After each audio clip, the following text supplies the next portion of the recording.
Dalam dialog Sumut hari ini kita akan membahas tema lingkaran setan tindak kekerasan bersama dengan Ketua Lembaga Perlindungan Anak Sumatera Utara, Muniruddin Ritonga, dan psikolog dari Universitas Islam Negeri Sumatera Utara, Dr. Nurul Sakinah Daulay. Selamat datang Bapak Ibu, selamat siang. Selamat siang. Terima kasih sudah hadir di studio Metro TV Sumut. Saya akan membuka fokus dialog kita hari ini mengenai kekerasan terhadap anak. Saya akan bertanya terlebih dahulu kepada Ketua LPA Sumut, Bang Munir. Bang Munir, ini kan kasus kekerasan terhadap anak masih terus terjadi di Indonesia dan juga di Sumatera Utara. Data dari Dinas PA kemudian mencatat ada 528 anak menjadi korban kekerasan. Untuk data dari LPA sendiri berapa? Ya, terima kasih Bang Dana dan pemirsa Metro TV yang berbahagia. Sebenarnya kita dengan Dinas PPPA Provinsi Sumatera Utara itu bekerja sama dengan baik yang tergabung di dalam Simponi PPPA mulai tahun 2018 kita sudah tergabung di sini. Secara data mungkin itu sama saja, tapi ada tambahannya dari kita. Baik, tambahannya berapa?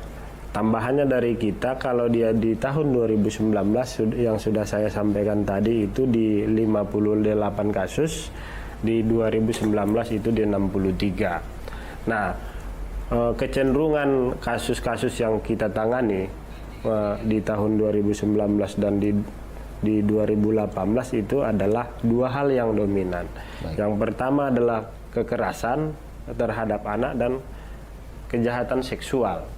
Baik. Nah, kekerasan seksual dan kejahatan ini adalah dua kejahatan yang menurut kami adalah berlomba-lomba terus karena didukung beberapa faktor. Misalkan kejahatan dan kekerasan. Kenapa kekerasan itu kepada anak itu cenderung setiap tahunnya naik? Karena didukung beberapa faktor. Yang pertama, baik, pola pengasuhan orang tua yang kurang tepat sasaran. Oke, pola pengasuhan dan yang tidak tepat sasaran. Iya. Oke, saya akan dulu tanyakan lagi, Dokter Sakinah, mohon maaf. Ini kan berkaca dari dua kasus yang berbeda di Jakarta Pusat dan juga Tanjung Balai. Apa sebenarnya yang membuat akhirnya anak melakukan kekerasan terhadap anak? Karena tadi dikatakan bahwa kekerasan ini semakin meningkat. Oke, jadi perlu ditekankan sekali bahwa figur orang tua, keluarga itu sangat penting dalam membentuk kepribadian anak. Baik. Ya, kalau saya melihat dari beberapa kasus ini, bahwa apalagi kasus yang anak yang membunuh usia 15 tahun itu, karena kemudian kita lihat dari gambar-gambar yang dia buat itu, seperti menunjukkan kekecewaan terhadap figur orang tua, bisa jadi karena dia kurang kasih sayang, kurang perhatian dari keluarganya, khususnya figur ayahnya mungkin. Kemudian ditambah lagi dia bebas menggunakan fasilitas gadget ini, baik, handphone, sehingga dia dengan leluasa menggunakan atau menonton film-film dengan kekerasan seperti itu. Baik. Mungkin juga yang kasusnya di Tanjung Balai juga seperti itu. Dia bebas menonton film-film pornografi, ditambah lagi dengan info-info positif dia tidak terima dengan baik, sehingga mengganggu sistem perkembangan, khususnya perkembangan kognitifnya. Oke, baik. Tadi berarti disampaikan Bang Munir bahwa ada faktor pengolah asuhan, pola asuhan, kemudian dari dokter Sakinah bahwa ada pengaruh eksternal dari gadget. Nah, kita akan lanjutkan lagi untuk membahas faktor-faktor apa lagi yang mempengaruhi anak melakukan tindak kekerasan dan bahkan menjadi korban kekerasan. Dan bagi Anda warga Kota Medan yang ingin bergabung di dialog interaktif kita, boleh menghubungi di nomor 0618003960. Sesaat lagi kita akan kembali setelah jeda berikut ini.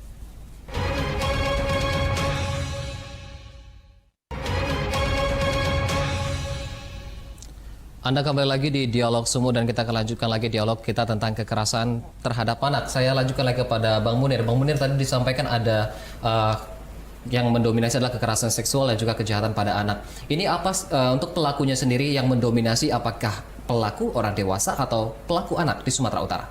Nah, jadi dia Danang, kalau dia di 2018 itu yang mendominasi adalah dewasa. Mendominasi dewasa, baik. Nah, tapi kalau dia di 2019 itu yang mendominasi anak-anak dengan anak-anak. Nah, dari hasil telaah kita yang melapor ke kita, kenapa ini bisa terjadi antara anak dengan anak terjadi kekerasan, ada beberapa faktor. Baik. Faktor yang pertamanya adalah dua hal. Faktor pertama adalah lingkungan yang tidak sehat bagi anak. Itu artinya mendeklar bahwasanya Sumatera Utara itu darurat kejahatan terhadap anak. Itu dulu yang pertama. Yang kedua, Bang Danang, kenapa ini bisa terjadi? Para orang tua itu telah mengalihfungsikan gadget, handphone. Oke. Nah, handphone ini sudah dialihfungsikan yang awalnya untuk berkomunikasi telepon, terakhir ini adalah untuk mendiamkan anak. Ini yang sering terjadi. Nah, menggunakan handphone ini bagi anak-anak yang tidak pas, ini kan terjadi komunikasi satu arah. Apa yang diterima anak langsung diserapnya. Jadi apa yang ditontonnya, misalkan yang ditontonnya itu adalah perang-perangan, dia akan mengadopsi itu tanpa mempertimbangkan. Komunikasinya satu arah sehingga dapat diserap. Iya.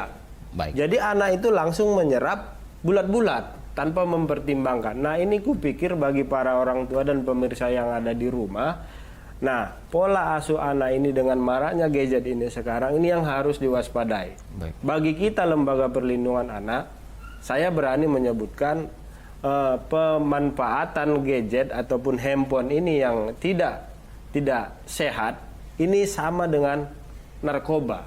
Oke, adiksi ya, Iya. adiksi. Dokter Ina, ini kan menyambung pernyataan dari Bang Munir. Seberapa besar sebenarnya dampak internet kemudian gadget ini, dokter? Sangat besar sekali dampaknya ya, terutama bagi perkembangan kognitif yang saya ceritakan tadi. Jadi manusia itu punya bagian otak namanya prefrontal cortex. Itu Baik. tepat di belakang dahi kita. Itu yang membedakan antara manusia dengan hewan. Jadi berpikir tingkat tinggi, membedakan antara baik dan buruk. Nah, ketika itu sering terpapar oleh hal-hal negatif, sedangkan informasi positif dari luar, baik dari guru, tentang akhlak, dari orang tua, interaksi yang baik, kasih sayang, itu tidak didapatkan dengan mudah, sehingga anak prefrontal cortex tadi tidak bekerja dengan baik. Sehingga anak tidak mampu membedakan antara baik dan buruk, ditambah lagi dengan tontonan-tontonan negatif, apalagi film-film kekerasan, perang-perangan, horor seperti itu akan terserapnya dengan mudah sehingga dia menganggap itu hal yang biasa. Baik. Dan kemudian tersalurlah itu tadi kejadian-kejadian pembunuhan seperti itu. Baik, Bang Munir ini kan menyampaikan bahwa memang pengaruh dari gadget ini sangat luar biasa dan jika tidak diawasi oleh orang tua. Kemudian apa sebenarnya tindakan LPA bersama pemerintah dalam hal ini untuk mengatasi permasalahan ini? Nah, lagi-lagi kita begini dia Mas Danang. Berbicara masalah penyelamatan anak bangsa ini, dia tidak hanya bercerita tentang akademisi saja, lembaga perlindungan aja. Maka dia seluruh komponen masyarakat yang ada di Sumatera Utara harus punya kesadaran yang sama bagaimana menyelamatkan anak-anak ini yang ini adalah juga bagian dari aset negara. Baik. Nah, ini yang pertama yang harus. Nah, lembaga perlindungan anak itu melihat fenomena yang sudah sangat masif. Ya. Sekarang ini lembaga perlindungan anak berkomunikasi dan bekerja sama dengan Dinas Pemberdayaan Masyarakat Desa Sumatera Utara, bagaimana mensosialisasikan, misalkan pendidikan karakter, bagaimana dia menggunakan handphone ataupun gadget yang sehat. Ini sudah kita lakukan di Deli Serdang, di Padang Lawas Utara. Oke. Di beberapa tempat sudah kita lakukan. Baik Bang Munir, kita tahan dulu. Kita sudah terhubung dengan warga di Kota Medan dengan Hairul. Selamat siang Bapak Hairul. Boleh disampaikan pertanyaan Anda ataupun sarannya? Assalamualaikum. Waalaikumsalam. Terima kasih. Maaf Bapak. Halo Pak Hairul. Bisa diulangi Bapak? Pertanyaannya? LGBT. Itu banyak-banyak kira investor anak-anak. Oke. Berarti suatu besar nanti. Baik Pak Hairul. Baik Pak Hairul, terima kasih sudah kita tahu pertanyaannya. Boleh dijawab Bang Munir ini langsung dari pertanyaan dari Bang Hairul. Nah, sebenarnya itu dia tadi Mas Dana. Itu artinya pemanfaatan gadget dan handphone yang tidak sehat. Ya. Sehingga karena dia pemakaian handphone ini dia hanya satu arah, Ya. anak hanya menerima, dia tidak bisa mengkonfirmasi, maka dia telan bulat-bulat. Apa yang dilihatnya ya dia kerjakan. Ya. Nah, sehingga inilah makanya saya umpamakan tadi pemanfaatan dan penggunaan gadget yang tidak tepat sasaran dan tidak sehat, maka ini sama dengan narkoba. Baik, berarti tadi intinya gadget ini mengadiksi perilaku anak-anak ya. Iya. Kemudian dokter, ini kan kita tahu bagaimana sebenarnya cara untuk mengetahui ciri-ciri bahwa anak ini menjadi korban atau bahkan pelaku kekerasan, dokter. Oke. Kalau anak-anak dengan perilaku kekerasan itu biasanya terlihat dari perilaku dia. Biasanya dia nanti bisa jadi lebih pendiam atau pemurung, dia tidak mau bercerita, atau bahkan sebaliknya, Baik. dia menjadi anak dengan agresif, dengan Menjadi agresivitas yang bisa dikatakan tidak terkontrol perilakunya, gitu. Karena apa? Karena ditambah lagi mungkin yang tontonan dia lihat itu mungkin tontonan yang kekerasan gitu, seperti Bang Munir katakan tadi, info yang didapatnya itu tidak sehat, ditambah lagi pola asuh orang tua, dia kurang mendapatkan kasih sayang, kurang perhatian, jadi dia berperilaku sesuka hatinya, Oke. sesuai dengan yang dia sering lihat dari gadget, seperti itu. Baik, berarti intinya adalah pengawasan terhadap orang tua terhadap penggunaan gadget dan juga pola asuh perlu diterapkan di keluarga. Baik, kita akan lanjutkan lagi untuk mengetahui seperti apa sebenarnya upaya-upaya pencegahan agar anak tidak menjadi korban kekerasan atau bahkan menjadi pelaku kekerasan. Dan bagi Anda warga Kota Medan yang ingin bergabung dalam dialog interaktif kita, boleh menghubungi di 061 8003 9630. Sesaat lagi kita akan kembali setelah jeda berikut ini.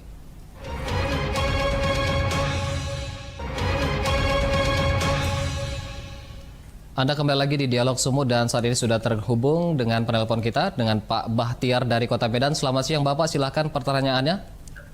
Selamat siang. Silakan Bapak. Ini faktornya itu, pertama HP itu kan demi kemajuan juga. Tapi ada juga segi negatifnya. Tapi orang tua pun harus juga memperhatikan anak itu masalah agamanya gitu. Baik. Tapi kalau sudah agamanya kuat, ya mudah-mudahan itu dari agama apa saja. Terima kasih. Terima kasih Pak Bahtiar atas informasinya. Dan sebelum kita lanjutkan dialog kita akan lihat dulu pernyataan dari warga berikut ini.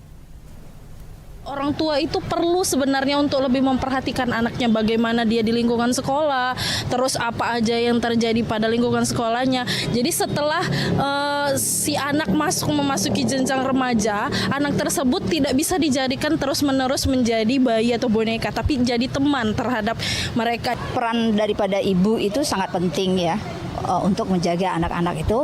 Jadi bagaimana seorang ibu itu memberikan pendidikan ya tentang pentingnya melindungi diri, bagaimana membuat anak itu menjadi nyaman kepada kita sebagai orang tua, tempat dia untuk bercerita. Kita harus bisa juga melihat lingkungan sekarang gimana ya, di mana orang tua sibuk, nah anak-anak lepas kontrol, di mana anak-anak ini bebas menggunakan yang namanya media sosial sehingga anak gampang mengakses dan tanpa ada kontrol. Baik dokter Sagida, ini kan sudah dilihat seperti apa dokter Ina. Keluarga adalah wujud perilaku anak. Jika anak mengalami kekerasan di rumah, ini akan berpotensi terhadap perilaku anak ke depannya. Itu seperti apa? Itu tepat sekali, terutama pengaruh dari orang tua, baik ayah ataupun ibu. Jadi saya berharap tidak hanya satu figur saja yang dominan.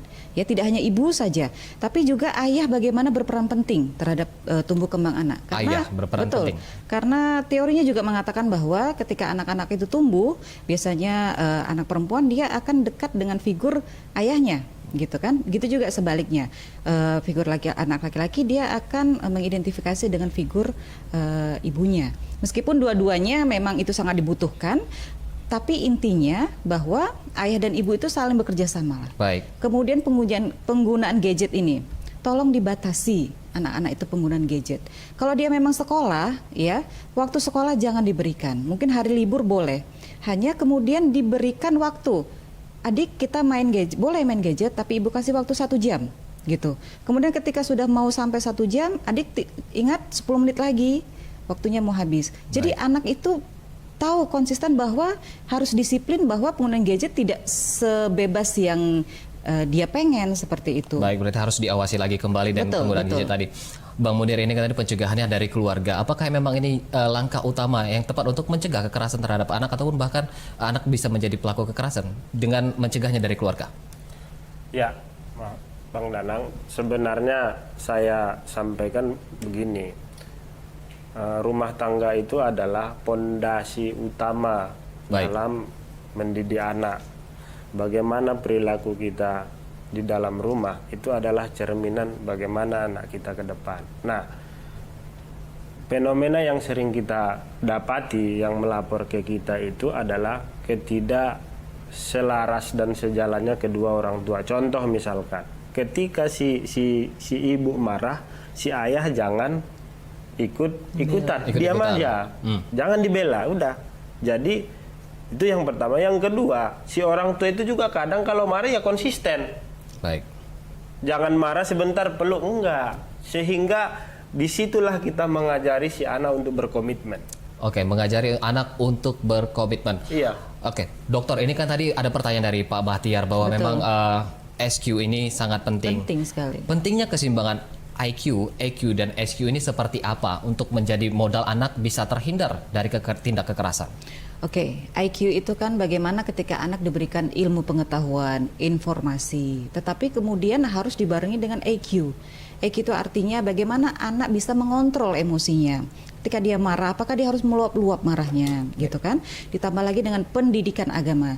Sehingga mengapa sekarang kurikulumnya itu tematik, berbasis tematik yang dia menggabungkan semuanya, gitu. Jadi di dalamnya juga ada agama, dalamnya juga ada bagaimana untuk memunculkan karakter anak, tapi juga anak mendapatkan ilmu pengetahuan, meningkatkan IQ-nya. Jadi ini sangat bagus ketika diterapkan. Nah, itu orang tua intinya tetap ketika anak sudah di sekolah, bagaimana ketika di rumah itu kehangatan orang tua. Baik. Juga harus, meskipun ya namanya juga kita orang tua capek bekerja kan, tapi tolonglah bisa kasih waktu buat Memberikan pelayanan untuk Betul, anak. betul. Kemudian solusi yang bisa disampaikan dokter terlebih dahulu, singkat saja untuk ini kan banyak kasus yang sudah terjadi. Tentunya ini kita harus mengatasi trauma healing bagi pelaku ataupun korban. Seperti apa yang bisa diberikan kepada pelaku ataupun korban?